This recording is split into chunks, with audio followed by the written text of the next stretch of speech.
Who doesn't know the story of the marionette who became a boy? The creator of Pinocchio was born right here in Florence. Lee Cowan takes us to the nearby town where it all began. Rome has the Colosseum, Venice its canals, and then there's Collodi. This tiny Tuscan town lays claim to something just as famous, Pinocchio. Here, the boy puppet is a giant, a patron saint, his smiling face on as many tourist trinkets as the Pope himself. Meet Pinocchio. The Pinocchio most of us know is the Walt Disney version. Pinocchio, why didn't you go to school? School? Where the mischievous marionette famously fibs his way out of trouble. I was going to school till I met somebody. Met somebody? Yeah, two big monsters with big green eyes. But the film is a much lighter version than what its Italian author had in mind. His name was Carlo Lorenzini, a journalist and an author who spent his boyhood in this town, eventually taking the town's name, Collodi, as his pen name. At the National Carlo Collodi Foundation, there are hundreds of translations of Pinocchio on display. Yes, this is the very first appearance of Pinocchio. Roberto Vizzani is the librarian here. It was published on July 7, 1881, The Story of a Puppet.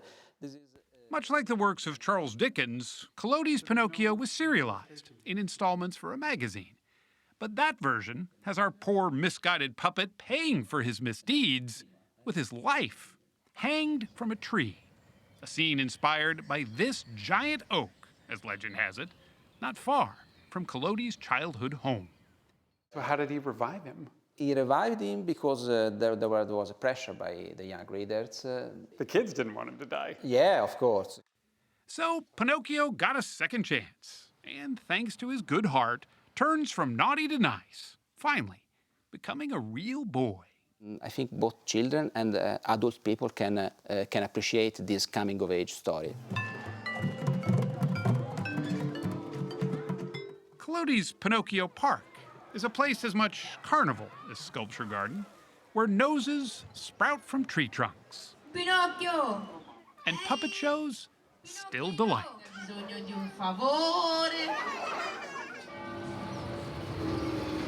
In Florence, about an hour away, you'll find Pinocchio lurking in doorways and on window ledges.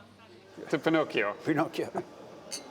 There's a statue of Pinocchio outside Fabrizio Gori's restaurant. All the portraits are mine. That's yours. This, yes. A true Renaissance man, he's also an artist who helped illustrate a modern edition of Pinocchio that's currently in the collection of the Museum of Modern Art in New York. So why do you love it so much? Because it's the history, it's also the history of me, It's the as history of it's you. the history of you. There is perhaps a little bit of Pinocchio in all of us, and the best of us don't grow out of it. Do people call you Geppetto in real life? Francesco Bartolucci has been carving Pinocchios since he was a boy. His stores sell the wooden toys all over the world.